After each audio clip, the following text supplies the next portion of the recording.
বিশ্বের সবচেয়ে প্রবীণ মানুষ ইথেল কাতেরহাম উদযাপন করলেন জীবনের ১১৬তম জন্মদিন। ব্রিটিশ নাগরিক কাতেরহাম এই খেতাব পান চলতি বছরের এপ্রিলে ব্রাজিলের নান ইনাহ ক্যানাবারো লুকাসের মৃত্যু হওয়ার পর।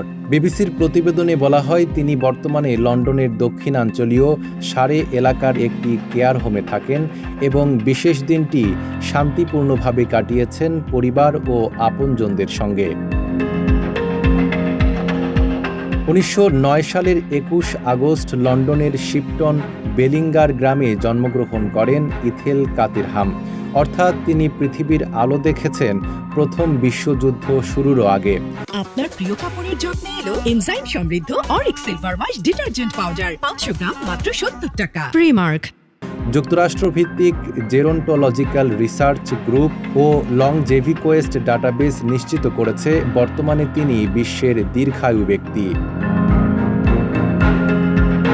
গিনেস ওয়ার্ল্ড রেকর্ডস অনুযায়ী এখন পর্যন্ত সর্বকালের প্রবীণতম মানুষ ছিলেন ফ্রান্সের জিন ক্যালমেন্ট, যিনি বেঁচে ছিলেন ১২২ বছর ১৬৪ দিন। সারে কেয়ার হোম কর্তৃপক্ষ জানিয়েছে, জন্মদিনে অসংখ্য শুভেচ্ছা বার্তা পেয়ে কাতেরহাম ও তার পরিবার অভিভূত।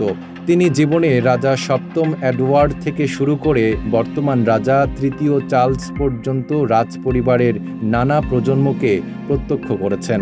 এমনকি গত বছর চার্লসের কাছ থেকে শুভেচ্ছা বার্তাও পেয়েছিলেন।